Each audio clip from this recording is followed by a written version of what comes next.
জানানো যাচ্ছে যে সারা দেশে অতি ভারী বৃষ্টিপাতের কারণে পাহাড় ধস কিংবা বন্যা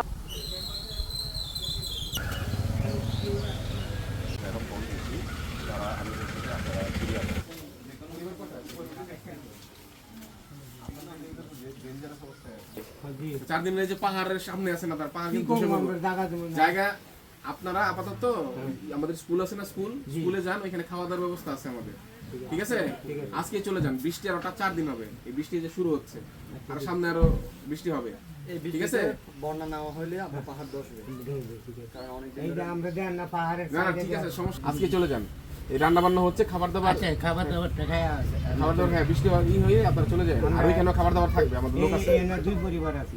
হ্যাঁ, যারা যারা আছে তাদের সবাই নিয়ে যান। উনি আছে, বাসায় আছে, এই বাসা এটা আমার, এটা আপনার। আর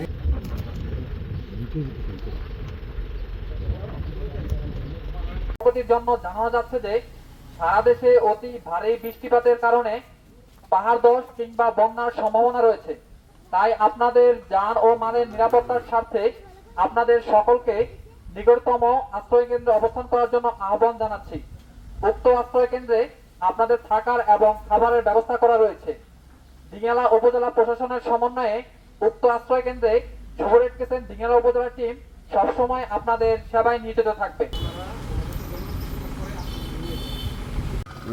আগামীতে 4 দিন ধরে আমরা যেটা আবহাওয়ার পূর্বাভাস পেয়েছি, 4 দিন টানা বৃষ্টি হবে। তো বৃষ্টি হলে আমাদের যেটা হয়, এখানে পাহাড় আছে, পাহাড়গুলো ঝুঁকিপূর্ণ, পাহাড়ের পাদদেশে যারা থাকে তারা খুব ঝুঁকিপূর্ণ অবস্থায় থাকে, এবং পাহাড় বৃষ্টি পরবর্তী সময় বন্যার একটা সম্ভাবনা আছে। তো আমাদের উপজেলা প্রশাসনের পক্ষ থেকে আমাদের 17টি আশ্রয়কেন্দ্র খোলা আছে। সেই আশ্রয়কেন্দ্রগুলোতে আমরা পর্যাপ্ত খাবারের ব্যবস্থা রাখবো, এবং আমাদের সাথে আমাদের দীঘিনালার যে আমাদের রেড ক্রিসেন্ট সোসাইটির সদস্যরা আছেন তারা আমাদের সহায়তা থাকবেন সবসময়। আর উপজেলা প্রশাসন একটা কন্ট্রোল রুম খোলা হয়েছে দুর্যোগপূর্ণ পরিস্থিতিতে, সেই কন্ট্রোল রুমে আমাদের সবার নাম্বার দেওয়া থাকবে।